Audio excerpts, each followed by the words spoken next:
Hey guys, Scott Tebay with the Small Town Roofer Podcast.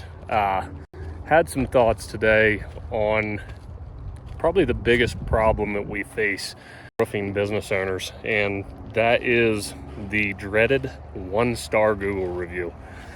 The reason this comes to mind today is we just got one, and it's not something that happens to us very often, but like any business, it happens, and the way you handle it says a lot about your company. So I wanted to touch on a couple things.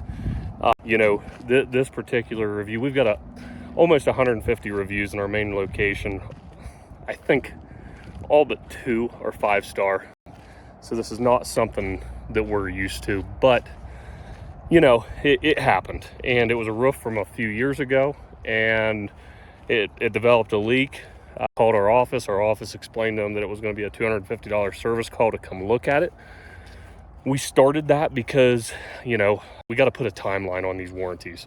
We live in a climate where we get some storms, we see some, changes in things, and, some of this stuff's just not something that we can control within our installation. So anyhow, that upset the fella, and, understandably, he paid a lot of money for a new roof, and it leaked, after his warranty date. But what we did, we got the 1-star review last night, and, there was a lot of it that was blown out of proportion by a substantial amount, and that's okay, because the guy's frustrated, and that's just part of it. So anyhow, we responded with what I felt was a just response, and kind of explained, not made excuses, just explained that there was obviously some sort of miscommunication, because if it was due to faulty installation, we would still warranty the product. So nevertheless, couldn't get a hold of the guy. We did get an email out to him that he did respond to. Had some correspondence through email, set up a time today, and we went out there and addressed the issue at no charge.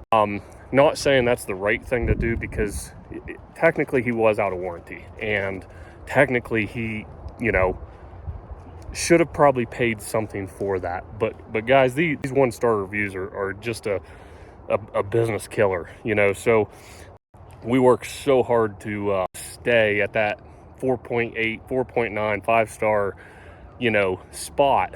And, one simple mistake from an install, can take that down, especially if you're not really diligent about getting lots of reviews. So, fortunately, even if we really believe that this guy's going to go back and alter his review to us. We really feel we handled it well and took care of him. But, at the end of the day, even if he doesn't, we've worked so hard at being a really customer service oriented company, and worked really hard through our ProLine and our CRM to our CRM is ProLine, but the way we have strategically built out our review follow-up through automations, in a year's time, we're running like a 35% 5-star review rate on projects we complete. So we've worked super hard to get a ton of reviews. So even this one bad one, over the course of the last, we haven't had a bad one. It's been at least a couple years since we've had anything below 5 stars. It'll buff in to where we still will hold like a 4.9 rating, but that just means we got to work that much harder to, not bury this one, because it's real and it happened. So we don't want to be a phony fake company.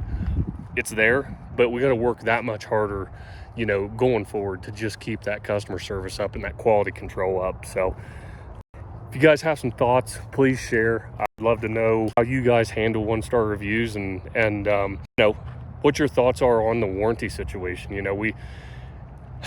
You put a roof on and Mother Nature does its damage, So at the end of the day, how long do we need to, as roofing business owners, keep taking care of a customer that is kind of outside of the installation? The installation was a quality installation. Come to find out, what's happened is some of the mortar joints in his brick chimney, they're bad, they're failing. That's where his leak's at. we still took care of it for free. But what's your guys' thoughts? I'd love to know. Yeah, comment and share, guys. Thanks.